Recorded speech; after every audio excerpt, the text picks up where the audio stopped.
Sabi mga kababayan ni Johnny Ponce Enrile, yung isa daw na developer dyan sa Manila Bay Reclamation, yung inalaw ng ating Pangulong Bongbong Marcos na makapag-proceed ng kanyang project. Ayun, aros daw, maniklohod sa ating Pangulong Bongbong Marcos.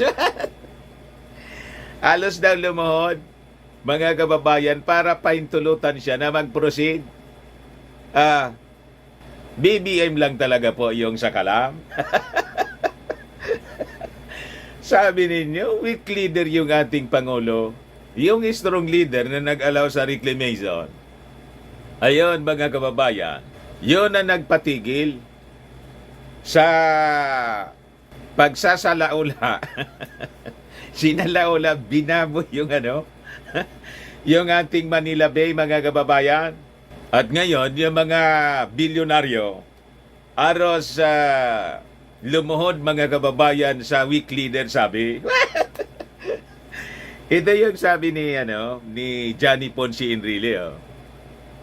Sabi rito mga kababayan sa balita ng Politico News, halos lumuhod sa Presidente Enrile, desperate developer allowed to proceed with Manila Bay Reclamation. Bakit naman niya, Mr. Maravillas? Pinaintulutan pa yung isa. Ito yung minensyon ng ating Pangulong Bongbong Marcos na isang developer po. Ang sabi po sa balita kasi, ang sabi ng ating Pangulong Bongbong, except one, all the others, the rest, 22 of the reclamation projects po, kailangang ipatigil, isuspend. And I think yung suspension po indefinitely, baka hindi na po matuloy. Kasi nga po, nire-review. Kumbaga, sila mga kababayan nag-comply ng mga dapat na requirements. At saka po, i-assess muna kung ano yung magiging epekto po sa ating environment. Baka kasi po bigyan ng masamang kaulugan ng mga anti-Marcos. Para niya binibigyan Mr. Maravillas ng special treatment yung isa. Baka niya may pabor. Di ba? Ganon kadumi ng isipan ng mga critics po. But anyway, before kong ibigay sa inyo yung kwento, click subscribe muna dito sa ating YouTube channel and hit the notification bell para lagi po kayong updated sa mga kaganapan dito sa ating bansa. Huwag na rin po ninyo na skip yung ating mga commercial ads para tuloy-tuloy ang pag-unlad ng bagong Pilipinas. Ayos! Ito po yung sabi rito ni Enrile sa balita. President Ferdinand Marcos Jr. allowed a real estate developer to proceed with a reclamation project in Manila Bay after practically going down on his knees for special consideration. Sabi po ni Chief Presidential Legal Counsel Juan Ponce Enrile sa kanyang programa po sa SMNI. Enrile said, the President is firm about halting all reclamation projects in Manila Bay except the one he allowed to proceed. Talagang BBM lang po yung sakalam.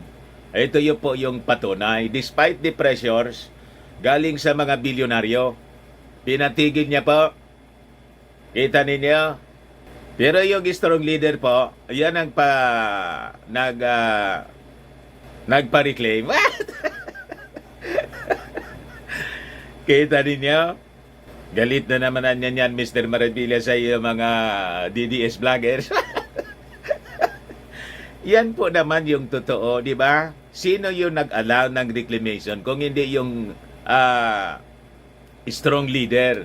Pero yung sinasabing weak leader, siya yung nagpa-stop. Baliktad po ang katotohanan. Sabi po ni Enrile, alam ko mayroong isang nagre-reclaim ng lupa dyan sa Manila Bay. Alam ko ito dahil nirekomenda namin kay Presidente na huwag nang payagan. Ihalos lumuhod sa Presidente dahil malaki ang utang sa bangko. the 99-year-old veteran abogado in political shared sa kanyang programa, pinagbigyan ng presidente, yung natapos mo, okay na. Pero yung mga susunod, dahil yung kanyang reclamation is 250 hectares yata. So hanggang doon siya. Yung iba na hindi pa nag-umpisa, wala na yon, sabi ni Enrile. Madaling sabi, kinonsider na lang yung mga natrabaho na.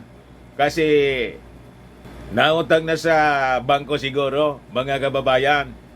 Pero just the same, yung hindi pa natambakan siguro, mga kababayan, pina-stop na ng ating Pangulo. So sabi rito, Enrile did not mention the developer who was allowed to proceed with the reclamation project but said many businessmen are also seeking Marcos approval to proceed. Ang daming pressure niya ng mga mayayaman sa kanya. Sabi po ni Enrile. Enrile said Marcos is concerned about the environmental impact of the reclamation projects over fears that it would worsen flooding in Metro Manila and nearby provinces anya. So makikita ninyo dito mga kababayan ang pagiging decisive leader ng ating Pangulong Bongbong Marcos. Pero hindi ninyo makikita sa kanyang personality yung pagiging mayabang at saka masalita. Wala kayong makikita sa kanyang ganong pag-uugali. Pero tingnan ninyo, pag nagdesisyon siya, talagang ginagawa niya. Kaya nga po yung China, taranta sa kanya. Dahil sa pagdesisyon ng ating Pangulong Bongbong Marcos na dumikit sa Amerika, taranta ngayon yung China po.